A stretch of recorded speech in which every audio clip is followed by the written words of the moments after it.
সম্মানিত বন্ধুরা, আসসালামু আলাইকুম। সবাই কেমন আছেন? আজকে আপনাদের সৌদি আরবে একটা মাজরা দেখাইতেছি। দেখেন, এখানে এই গাছটার মধ্যে গোলাপ ফুল আছে, অনেকগুলোই ছিল।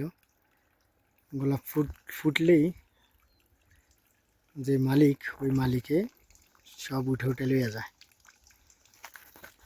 এই দেখেন, এই যে কত সুন্দর ফুল। এটা এখনো ফোটে নাই, যেটা এখনো ফোটে নাই। এই হলো লেবু গাছ, মোটামুটি এটা হলো লেবু গাছ। দেখেন কত সুন্দর লেবু ধরে রেখেছে গাছে। আর এগুলো হলো ফল গাছ, শেষ হয়ে গেছে ফল।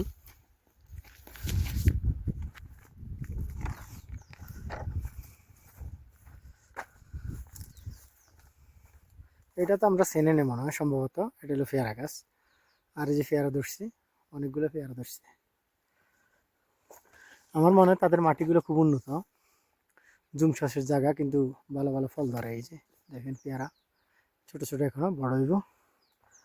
আর এটা হলো যাই সম্ভবত নাশপাতি, বহুত দূর ছিল, যা খাইতে পারছে খাইছে, আর সব জমিন মেয়েদের গিরে পড়ে গেছে। এই যে কত খাইব, আল্লাহ করে এত কিছু দিয়ে রেখেছে।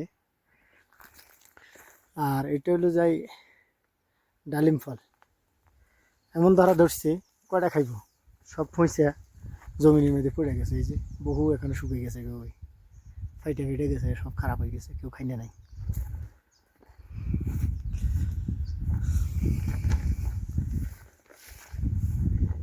আর এটাও লেবু গাছ,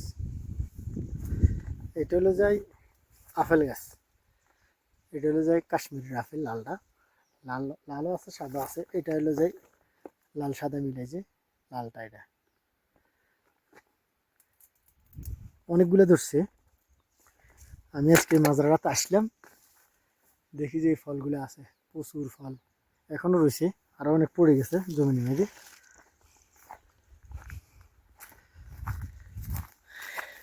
আইছিলাম এই ভুট্টাগুলো দেখার জন্য। এই যে ভুট্টা দেখেন, এই যে ভুট্টা, এটা ভুট্টার মোসা, আমাদের দেশে সম্ভবত মোসা বলে। এই যে ভুট্টা খেত দেখেন, পুরো মোসা আর মোসায় ভরা। আল্লাহর নিয়ামত, তাদের দেশের মধ্যে যে কোনো জিনিসে লাগায় হয়ে থাকে, না সার না মশলা নাকি। দেখেন অনেকগুলো ভুট্টা, দেখেন এই যে মোসা, এই যেটা আমি দুইটা।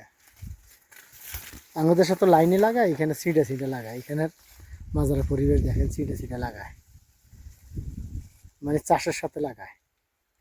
এই যে মোসা, কত বড় মোসা, ওই এই যে একটা, খুবই সুন্দর, খুবই সুন্দর। বন্ধুরা, কথা এই দেশের দৃশ্যগুলো খুবই সুন্দর। সাবস্ক্রাইব করবেন আর ফলো দিবেন ফেসবুকে।